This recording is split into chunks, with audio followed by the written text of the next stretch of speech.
പ്രവാചകൻ എന്ന് വിളിക്കപ്പെടും. കർത്താവിന് വഴിയൊരുക്കാൻ അവിടുത്തെ മുമ്പേ നീ പോകും. ക്രിസ്തുവിൽ പ്രിയരെ, അത്യുന്നത പ്രവാചകനും കർത്താവിന് വഴിയൊരുക്കുവാൻ വന്നവനുമായ വിശുദ്ധ സ്നാപക യോഹന്നാന്റെ ജനന തിരുനാളാണ് എല്ലാ വർഷവും ജൂൺ 24-ാം തീയതി തിരുസഭ ആചരിക്കുന്നത്. എൻ്റെ ജീവിതമാണ് എൻ്റെ സന്ദേശം എന്ന് പറഞ്ഞത് ഗാന്ധിജിയാണ്. എന്നാൽ സ്വന്തം ജീവിതം സന്ദേശമാക്കി മാറ്റിയ സത്യസന്ധനും സമഗ്രതയുമുള്ള മനുഷ്യനായിട്ടാണ് വിശുദ്ധ യോഹന്നാനെ തിരുവചനങ്ങളുടെ അടിസ്ഥാനത്തിൽ നമുക്ക് മനസ്സിലാക്കുവാൻ സാധിക്കുന്നത്.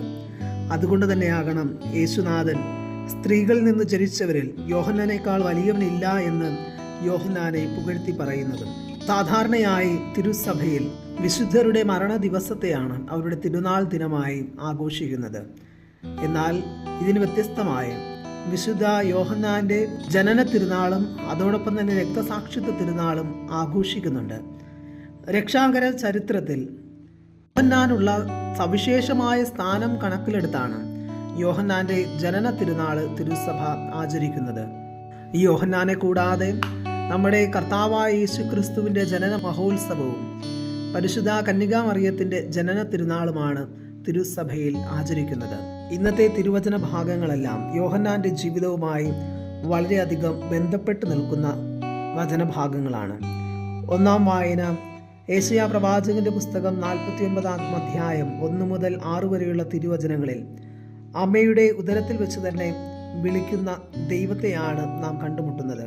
യാക്കോബിന്റെ ഗോത്രങ്ങളെ ഉയർത്തുന്നതിനും ഇസ്രായേലിൽ അവശേഷിക്കുന്നവരെ ഉദ്ധരിക്കാനും നീ എൻ്റെ ദാസനായിരിക്കുക വളരെ ചെറിയ കാര്യമാണ് എന്ന യേശയ്യായുടെ പ്രവചനം ദൈവത്തിൻ്റെ വിശ്വസ്ത ദാസനും രക്ഷകന് വഴിയൊരുക്കുവാൻ വന്നവനുമായ യോഹന്നാനിൽ പൂർത്തീകരിക്കപ്പെടുന്നു. രണ്ടാം വായനയിൽ ദാവീദിനെ പോലെ ദൈവത്തിൻ്റെ ഹിതവും നിറവേറ്റിയവനാണ് സ്നാപക യോഹന്നാൻ എന്ന് വചനഭാഗം ഓർമ്മിപ്പിക്കുന്നു. സുവിശേഷത്തിൽ യോഹന്നാന്റെ ജനനവും പേരിടൽ കർമ്മവുമാണ് നാം ധ്യാനിക്കുന്നത്. യോഹന്നാന്റെ ജനനവും ജീവിതവും ദൈവിക പദ്ധതിയുടെ പൂർത്തീകരണത്തിന്റെ ഭാഗമായിരുന്നു. അതുകൊണ്ട് തന്നെ യോഹന്നാന്റെ പേരിടൽ കർമ്മവും വ്യത്യസ്തമായി നിലകൊള്ളുന്നു.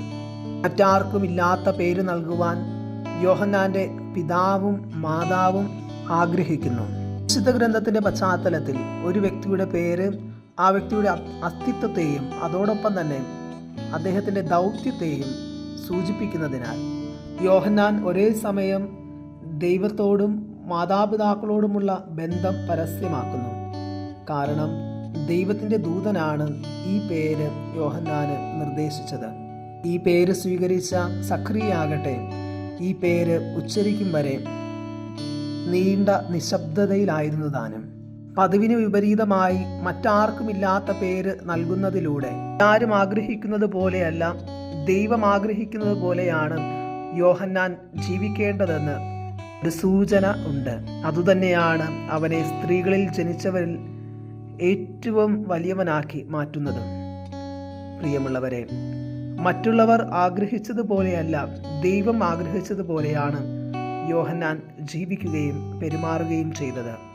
രക്ഷകന് മുന്നോടിയാവുക എന്ന ദൗത്യം അദ്ദേഹം ഏറ്റവും നന്നായി തന്നെ നിർവഹിക്കുകയും ചെയ്തു.